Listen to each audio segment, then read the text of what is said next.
Section 1.4, Cryptography.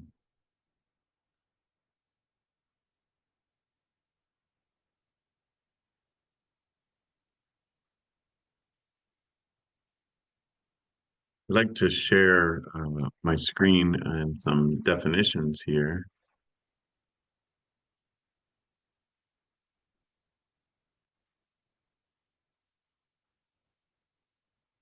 Cryptography is the study of secure communications techniques that allow only the sender and intended recipient of a message to view its contents. Encryption is the step in cryptography in which the message is obscured. Decryption is the step in cryptography in which the original message is recovered from the obscured form. So what we're going to talk about in this section is encrypting some messages and also trying to decrypt some messages. There's different types of what we call ciphers, which is a type of encryption. We're going to talk today about some of the more basic types. There are some very involved types of cryptography used currently today, but we're going to talk about some of the more historical and very basic types. The first one is a type of a substitution cipher. A substitution cipher is a very simple type of encryption method that replaces each letter in the message with a different letter, followed by some sort of established mapping. One of the most famous types of substitution ciphers we refer to as a Caesar cipher, and we refer to it as that because it's named after Julius Caesar. A Caesar cipher is a type of a substitution cipher in which each letter is replaced by a letter some fixed number of positions later in the alphabet. And this is named after Julius Caesar because he used to like to use this type of a cipher when he was sending messages to his troops in the Roman army. Now, he liked to use a shift of 3, we found. But it doesn't have to be a shift of 3. We could do a Caesar cipher with any sort of shift. That was just sort of his favorite.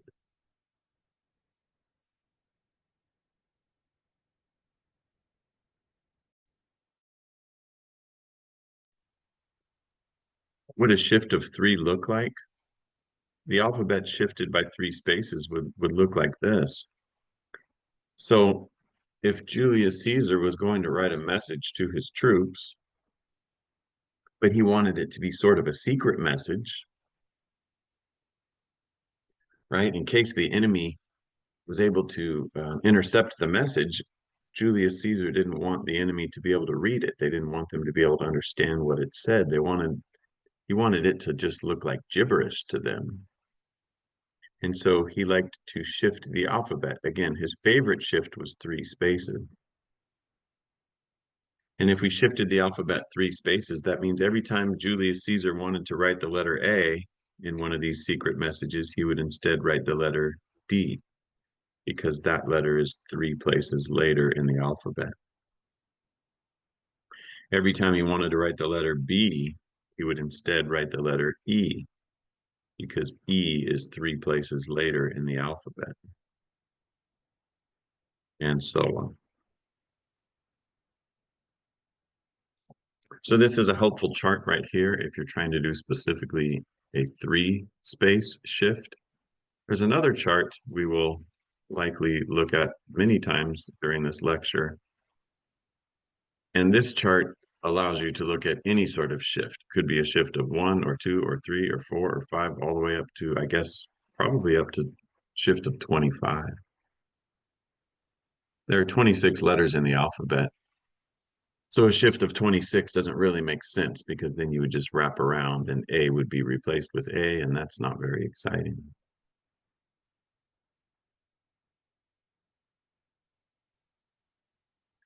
There's also another type of cipher that we will look at towards the end of the lecture today, and that's called a transposition cipher.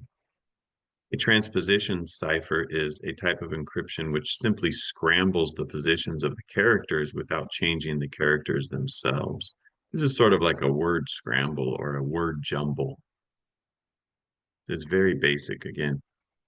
For example, if you wanted to use a transposition cipher to encrypt textbook, you might encrypt it like that. Notice that the letters right here are the same letters in the word textbook. They're just in a different order. So again, we're using a transposition cipher. It is basically just a word scramble or a word jumble. Nothing too high tech here and, not very difficult to decrypt, but these are two of the most basic types of ciphers that were used a long time ago, several hundred years ago, a couple thousand years ago in some cases. The word statistics may be encrypted using a transposition cipher like this. Notice that the letters in this new word are the same exact letters in statistics. They just need to be unscrambled.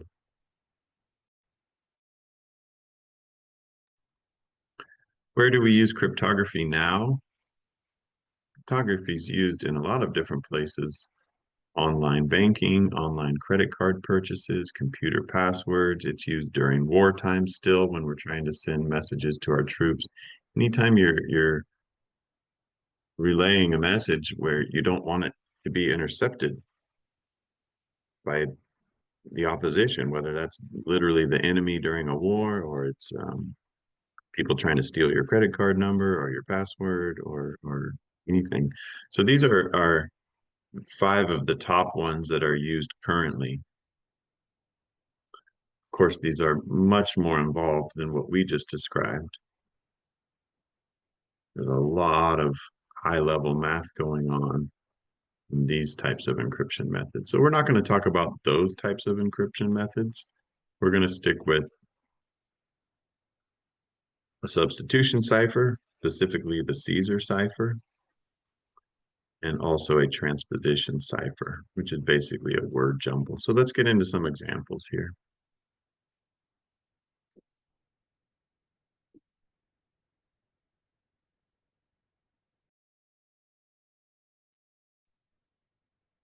In our first example, I'd like to use the Caesar cipher with a shift of 3 to encrypt the message below. Go to the park. Use the Caesar cipher with a shift of 3 to encrypt the message, go to the park. Okay, so what do we mean exactly by a Caesar cipher with a shift of 3? Well,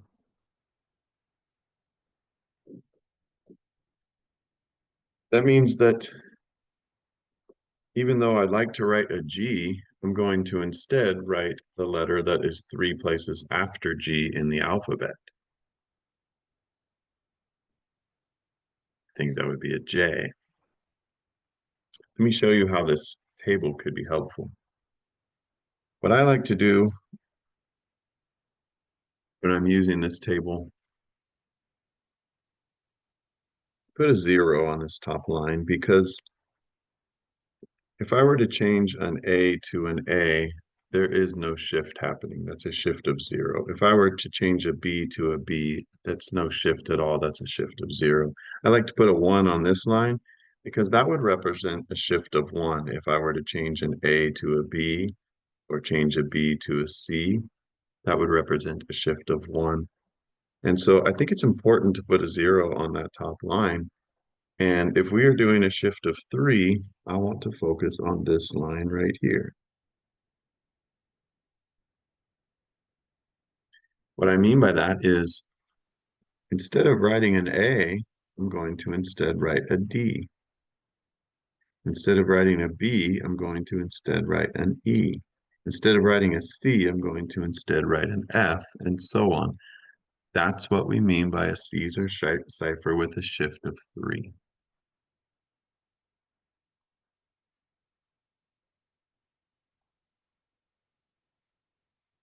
So what would happen if we were to do this? Let me do the first word. Well, G. G, if I came down to this line, the G on the top would be replaced with J.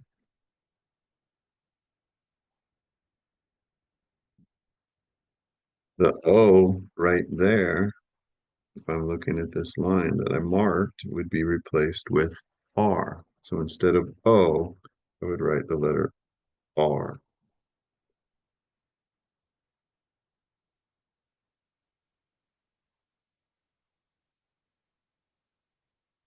Instead of T, I would write the letter W, and so on. Instead of that O, I would write the letter R. It's a good time for you to pause the video and try to finish off this problem.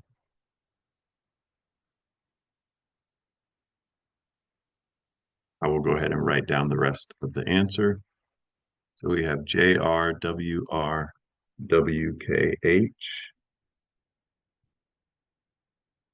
SDUN.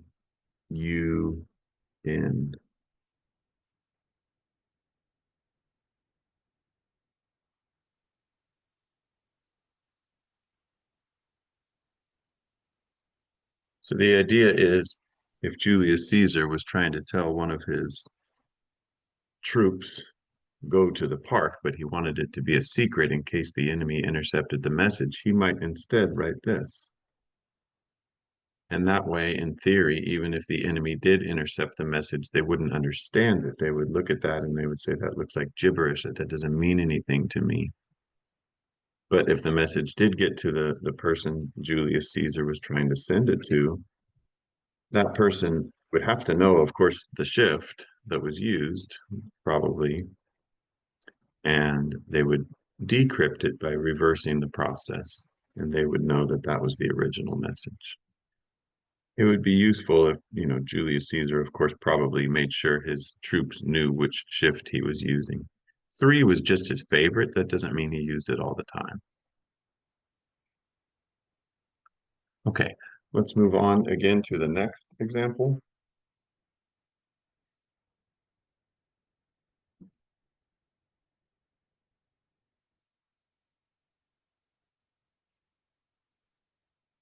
Use the Caesar cipher with a shift of 9 to encrypt the message, never give up.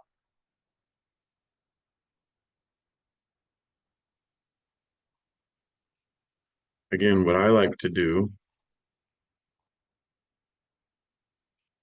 when I'm using this chart, maybe when the wife and I are at home on a lazy Sunday afternoon, sitting by the fire, encrypting messages using the Caesar cipher, I like to put a 0 right here because that top line doesn't represent a shift at all. That top line is simply changing an A to an A and a B to a B. That's a shift of 0. I think it's important to put a 0 on that top line. And right now we're going to focus on the line where I'm going to mark number 9.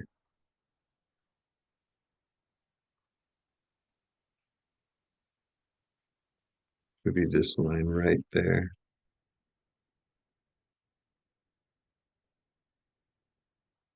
So I'm trying to focus on that line. That line represents a shift of 9. I know it's not the ninth line, it's actually the 10th line because I labeled a 0 on the very top. So be careful about that.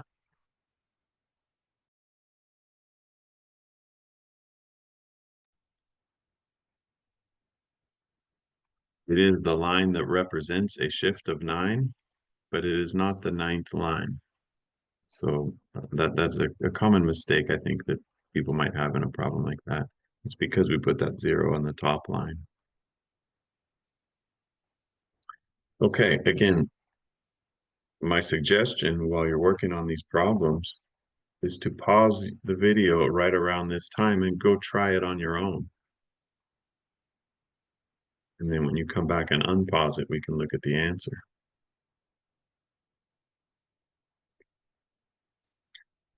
I'll go through the first couple letters and then I'll just show the answer. But what would we write instead of in? So we go find in up there. Then we come down to this line that we marked and we just see where it matches. I think it's that W right there. Go find the N up top, come down to that line that we marked as 9, and we're going to replace the N with W. We're going to replace that N with a W. What are we going to do with that E? Go find the E at the very top. Come down to the line that we marked as 9. We're going to replace that E with an N, and so on. What are we going to do with that V? Go find the V at the very top. Come down to the line that we marked as 9. We're going to replace that V with an E.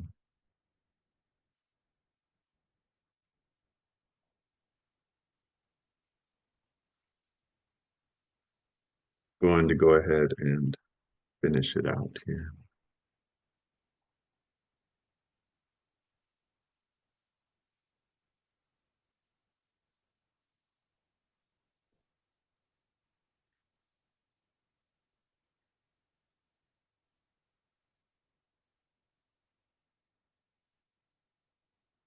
WNENAPRENDY.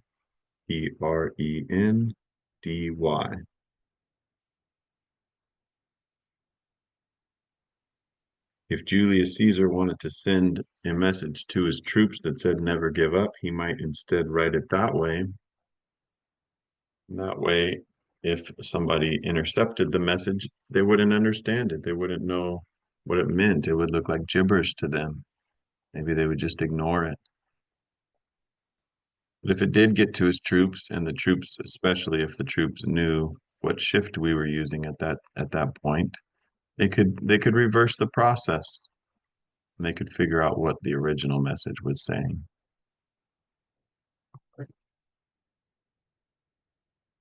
Next example.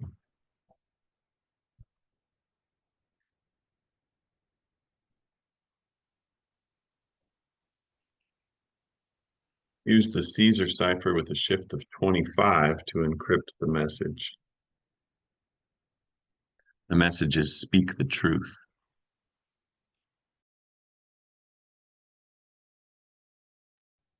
What would a shift of 25 look like? I'm not sure I'm going to write all the numbers, but 0, 1, 2, 3, 4, 5, 6, 7, 8, 9, 10, 11, 12, 13, 14, 15, 16, 17, 18, 19, 20, 21, 22, 23, 24, 25. 25 would actually be the very bottom line right there. That's what a shift of 25 would look like. And again, the reason for that is because there's 26 letters in the alphabet. So there's 26 rows.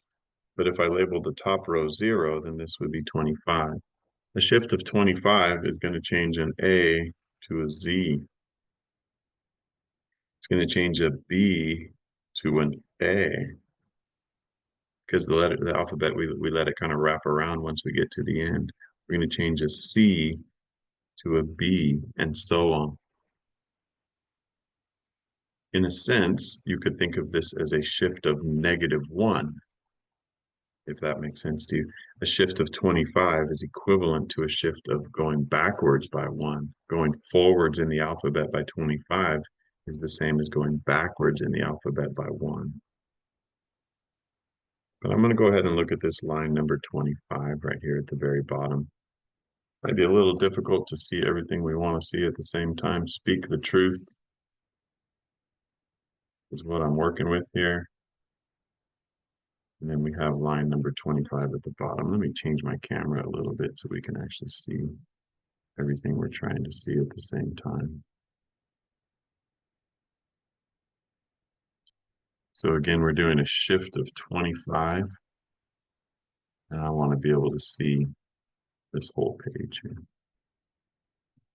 Let me deal with my bolts here. Okay, so what would happen? Well, the S in speak, I would find the S at the top here. We're actually going all the way down to the bottom. Find the S at the top row, go all the way down to the bottom. We're going to replace the S with R. So that's the line we labeled 25, way down here at the bottom.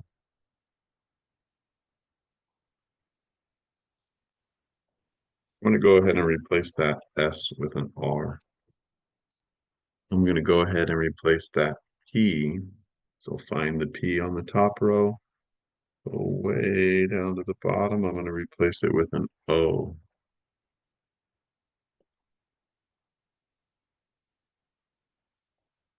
I'm going to replace that E with a D. This is a shift of 25. Replace the E with a D, and so on. Go ahead and pause the video and try to finish this off on your own and see how you do.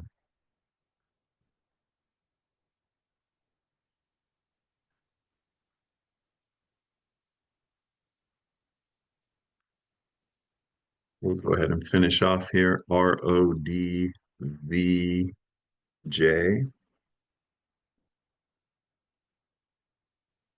SGD,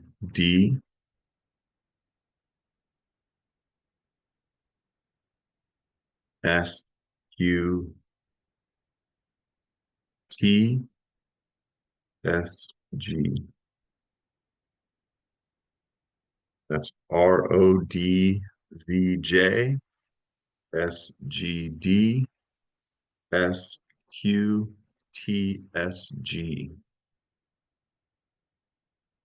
Speak the truth. So if Julius Caesar was interested in using a Caesar cipher with a shift of 25 to encrypt the message "Speak the truth," he would instead write it that way, and then his troops would have to decrypt it. When the troops are decrypting the message, of course, it's nice if they know what the shift was. But what we're going to look at in this next example is, what if we are trying to decrypt a message and we don't know what the shift was? But somehow we knew the Caesar cipher was used. So for this next example, let me zoom in a little more here. For this next example, let's assume that we somehow are aware that a Caesar cipher was used, but we just don't know what shift was used.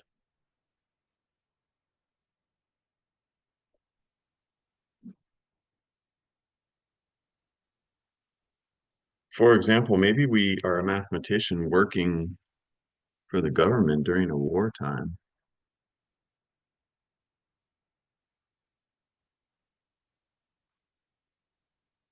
and we did intercept a message, and we're trying to figure out what the original message said. So a message was intercepted by our troops, but it looks like gibberish. So they send it over to the mathematicians, and the mathematicians are trying to decrypt it. They're trying to figure out, what did the original message say? Again, these days, the encryption is incredibly high level and should be very difficult to decrypt. What we're looking at are examples of things that happened a couple thousand years ago. So the technology wasn't the same as it was today. I'm not saying it was easy to decrypt, but it was possible to decrypt. And that's what we're going to look at right now. If you read about even as recent as World War II, there were some British mathematicians who kind of cracked the code and figured out how the Germans were encrypting their message.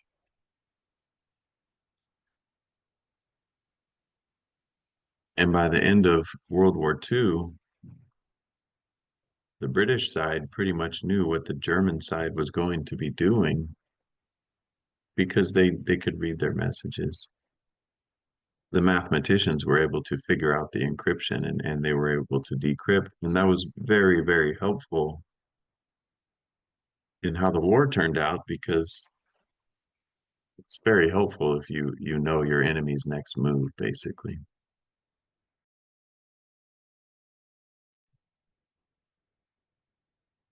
We don't have a lot of great advice for a problem like this, other than just start trying all the different possible shifts until you find the one that it must have been. Find the one that reverses itself into words that make sense. So this can be a little frustrating. Maybe there'll be, a couple little pieces of advice to give, but this can be a little frustrating for sure. My suggestion, if you're doing this, is not to just randomly guess, like say, oh, maybe it was a shift of 17, let's go see, or maybe it was a shift of 22, let's go see. Don't just throw out random numbers. I think we need to be organized here and just start with, was it a shift of one?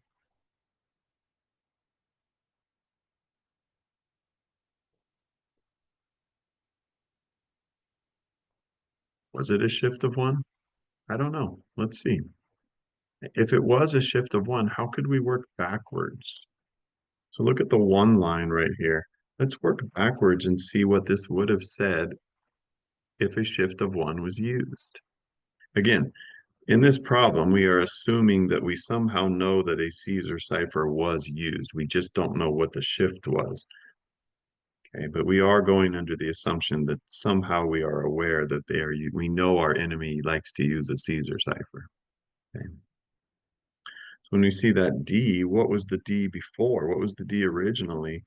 Go find the D on the one line and go backwards up to the top, and it must have been a C originally. That D must have originally been a C. So I'm going up on the chart instead of going down on the chart. I'm finding the D on the one line and going backwards and saying, oh, I guess it would have been a C. What would that G originally have been if I did a shift of one? Go find the G on this line, on the one line, and go back to the top. That G would have originally been an F. So I'm reversing the process right now. I can already tell you this is not the right answer because that's not a word. I'm going to finish this off just so we see how this goes. But that M would have originally been an L. That K right there, go find the K on the one line and go backwards to the top, would have originally been a J. And the J shifted by one became the K. That P right there would have originally been an O. And that F right there would have originally been an E. So if they had used a shift of one, this is what the original message would have looked like, and they shifted it by one to get that.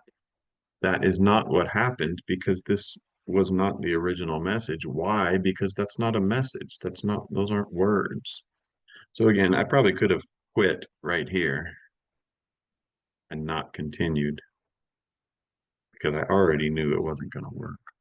So my suggestion is, okay, well, if it wasn't a shift of one, try the next one. Did they possibly use a shift of two? And again, this could take a while because there's 25 of them, right? And remember the bottom row was we had a 25 there. Could take a while. But that's how I would approach this problem. You could say we're trying it by brute force. Just try them all until you find the one that works. Was a shift of two used? Well, if a shift of two was used, I would go find the D on the 2 line and go replace it with what it originally would have been, which was a B. That D must have originally been a B if the shift was 2.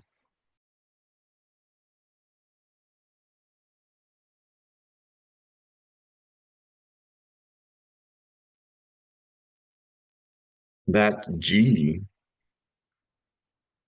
go find the G right here on the 2 line and go replace it with what it originally would have been, which is an E.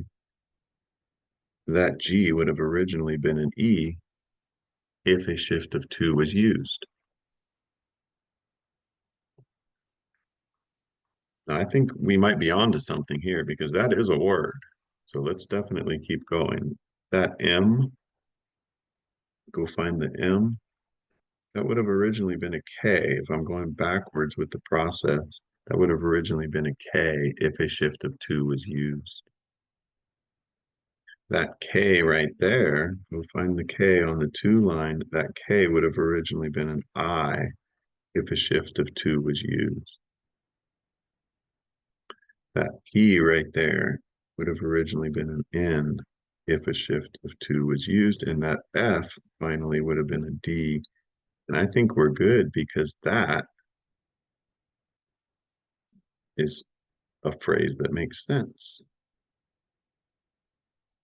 What most likely happened is they used a shift of 2, and we were able to decrypt the message just now. Decrypt means like reversing the process. If that one wouldn't have worked, I would have tried 3 and then 4 and then 5. And the idea is just keep trying all of them until one of them works, and then that's your answer. I do realize this could take a while and can get a little frustrating. I do realize that. But in general, that's how I would recommend approaching a problem like this.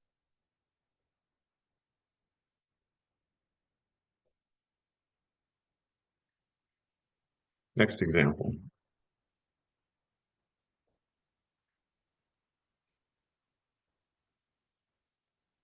Same directions. Assuming a Caesar cipher was used, although we don't know what the shift was to encrypt this message, let's try to decrypt it.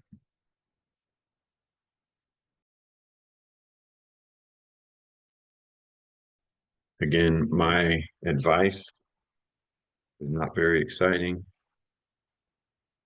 Just go in order and try it until you figure it out. I'm not going to go through every single step with you. I think if you understand what the question is asking based off of the last example, you should pause the video right now and you should go work on this. And it could take you a little bit. And then after you do your work, unpause the video and let's see what happens. Now I will go through if it was possibly a shift of 1. I'm not going to go through all of them. Was it possibly a shift of 1? Well, if it was a shift of 1, what was that J originally? That J originally must have been an I. What was that X originally? If it was a shift of 1, I'm going to go find X on the 1 line. It must have been a W. What was that K before it got shifted? If they had used a shift of 1, that K originally would have been a J. I can already say, I don't think this is the answer. That doesn't look like a word is being formed here. So if I were doing this example, I'd probably give up on a shift of 1 and move on to a shift of 2. Just for the sake of this example, I'm going to finish it off, though. This G would have been an F. This S would have been an R. This H would have originally been a G. O would have originally been an N, and M originally was an L. That's obviously not what the original message said. It doesn't make any sense. It was not a shift of 1.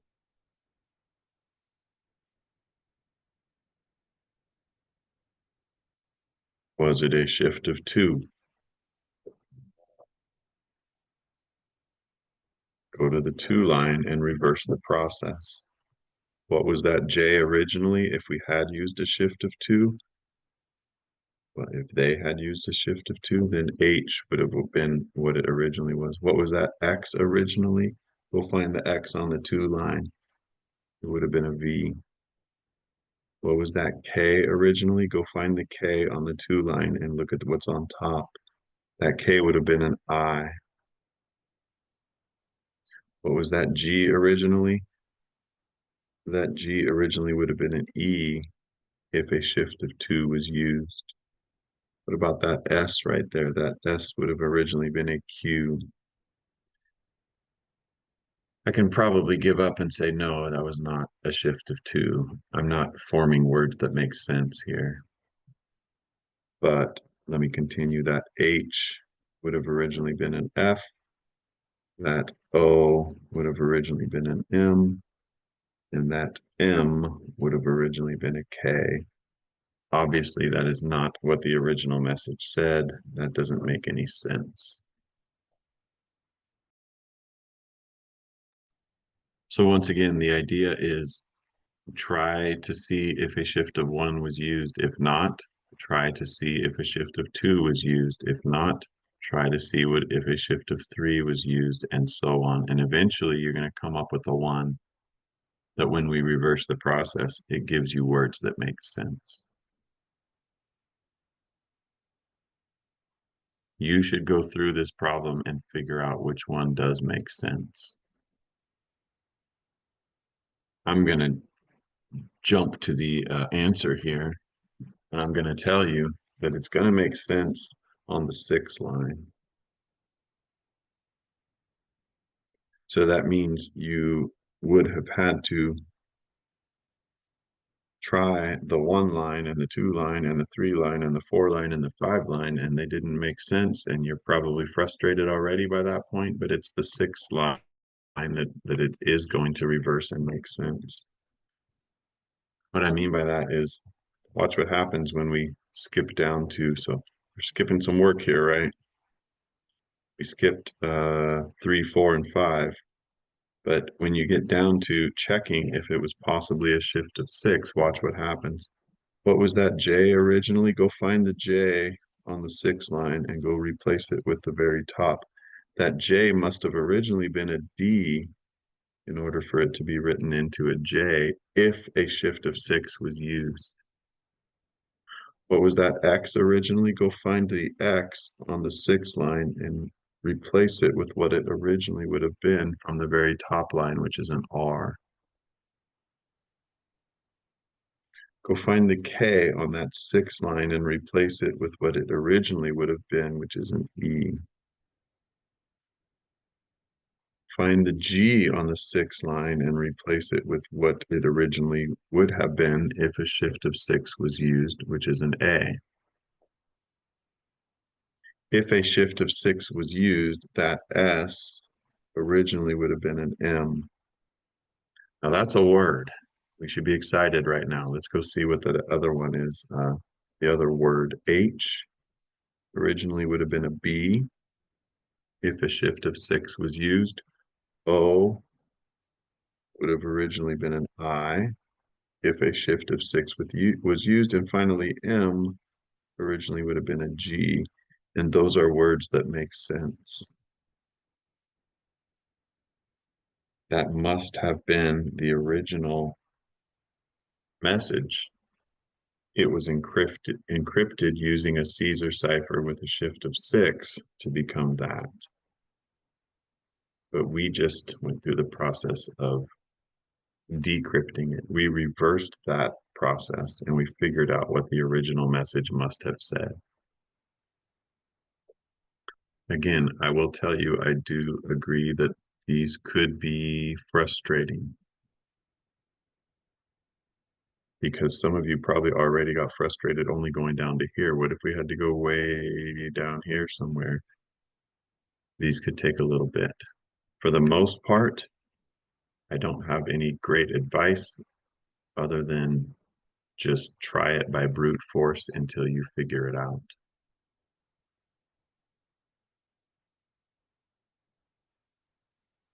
Next example.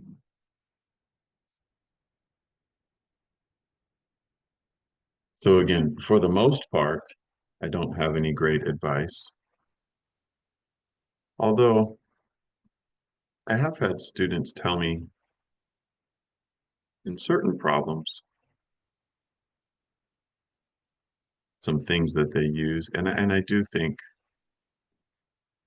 sometimes there's some useful advice that we could give. Let me work on making sure we could see the whole chart for this one here. But I've had students tell me on a problem like this, for example,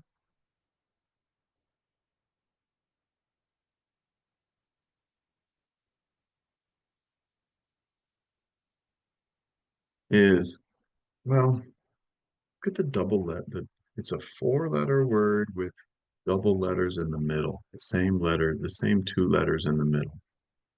We got a four-letter word with the same two letters in the middle.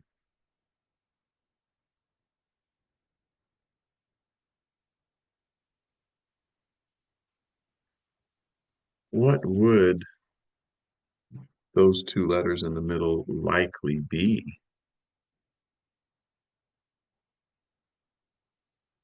So I've had students tell me, well, I can think of the word like tool, Tool, that has double O's in the middle. I can think of the word feel, Feel, that has double E's in the middle. And I'm sure we could come up with other four-letter words with different of the same two letters in the middle besides O and E. But I've had students tell me, I just think those are maybe the most common double letters. And so what I remember a student got this really fast in class because they said I think E is the most common double letter you're going to find in the middle of a word. They said E, maybe O, but it's not going to be O because this one already is O. The original wasn't O. And so I had a student get this really fast, and they said, well, here's what I did. I just went to the line where the O became an E.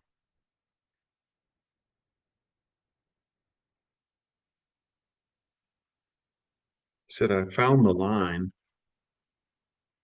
where the O reversed itself back to become an E because I'm just guessing that that might have been an E in the beginning. So again, that's not going to work all the time.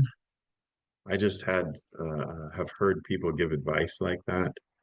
You can certainly approach this problem just like we had the previous two problems.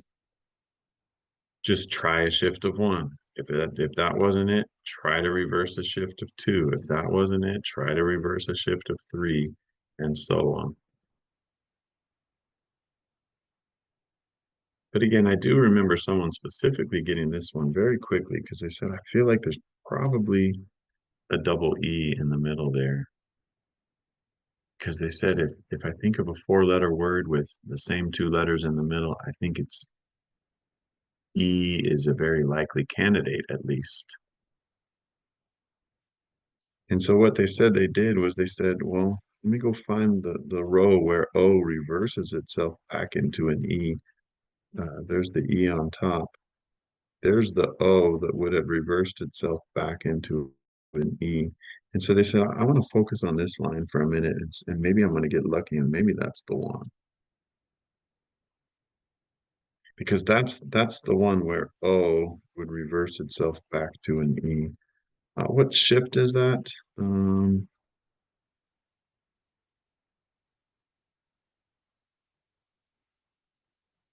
I guess that would be a shift of 10. They said maybe a shift of 10 was used.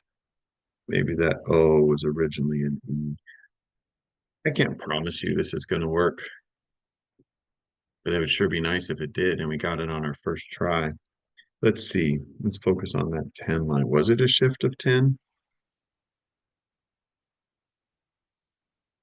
Well, that U, let's go find U. That U would have originally been a K. If if it was a shift of 10, that U would have originally been a K. That O, in fact, both of those O's would have originally been an E. That Z, go find the Z on the 10 line and go back and see what it would have been originally. That would have been a P. This is looking good because that is a word, right? That C would have originally been an S if a shift of 10 was used. That W right there would have originally been an M if a shift of 10 had been used.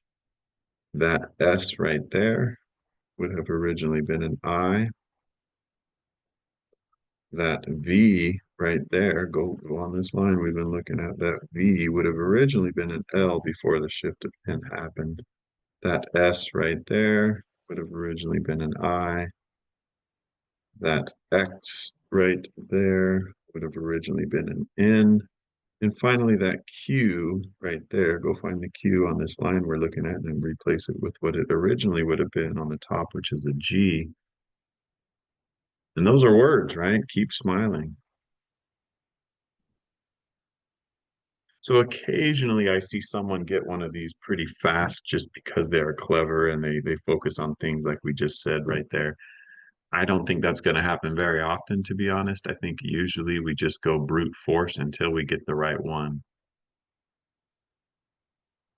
You try a shift of one, you try reversing a shift of one, see if that gives you words. If not, you try reversing a shift of two, see if that gives you words. If not, try a shift of three and reverse that, and so on until you get the one that works. That could be very frustrating because there's 25 possibilities. But that's how these types of problems work. So we've been focusing up until this point on Caesar ciphers, which are a type of substitution cipher.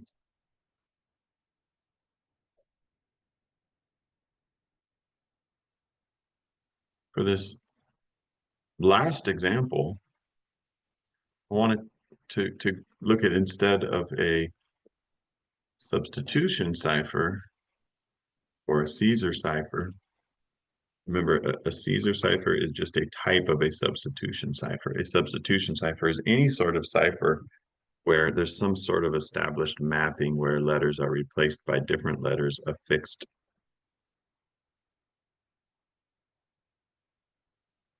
number of letters later in the alphabet. Technically, a substitution cipher doesn't have to be a fixed number of letters later. A substitution cipher is where there's some sort of mapping. It doesn't have to be what we've looked at and what we've been calling a Caesar cipher. A Caesar cipher is the one where we replace each letter with a fixed number of letters after it in the alphabet. So anyways, substitution ciphers in general, Caesar ciphers in specific is what we've been looking at up to this point. But now we're going to switch gears and look at what's called a transposition cipher. A transposition cipher is simply a word jumble or a word scramble.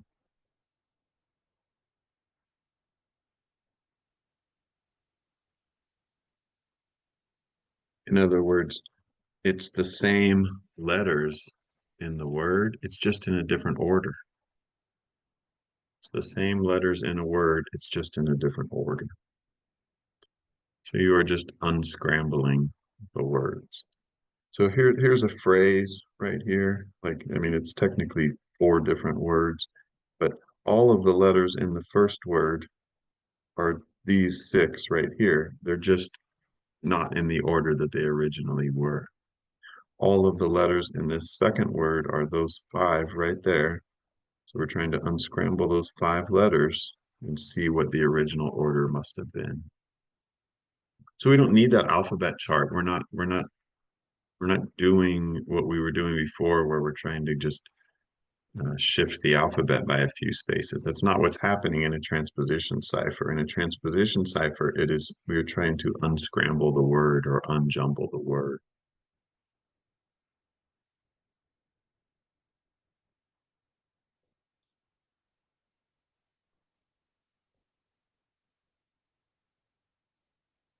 think if you understand what I'm saying, if you understand the directions here, you should definitely pause this and go try to work on these and figure them out and come back when you're finished and see how you did.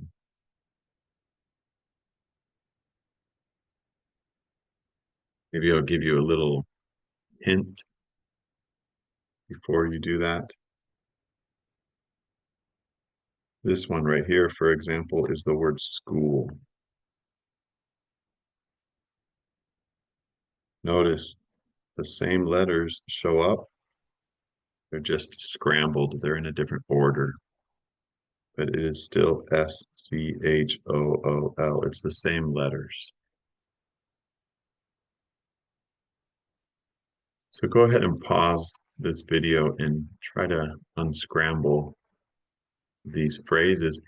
And it should take a while. This is not a quick, like, oh, I'm finished in 30 seconds type of thing. This should take a while. Unscrambling these word jumbles, these phrases where a transposition cipher has been used.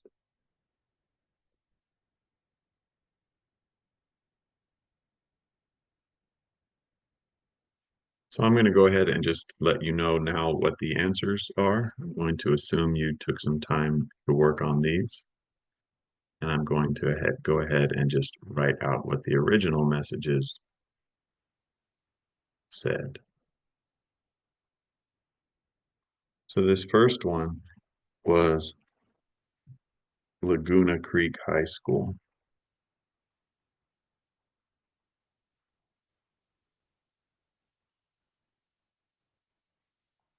I'm going to bet maybe some of you watching this video right now went to high school here. Laguna Creek High School.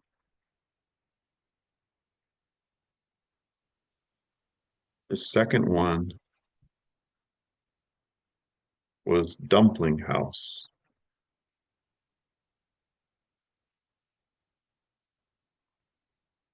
Dumpling House is a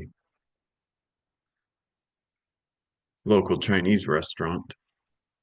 I'm going to assume some of you have eaten there before. And this very last one,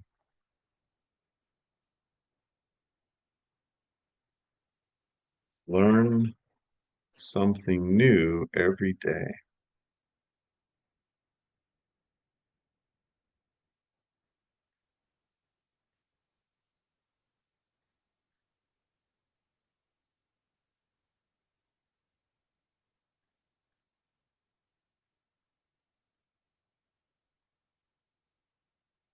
Maybe there's somebody watching this video who went to Laguna Creek High School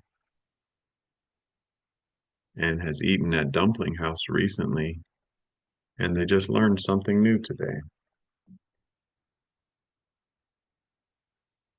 That represents the end of section 1.4. Thank you for watching.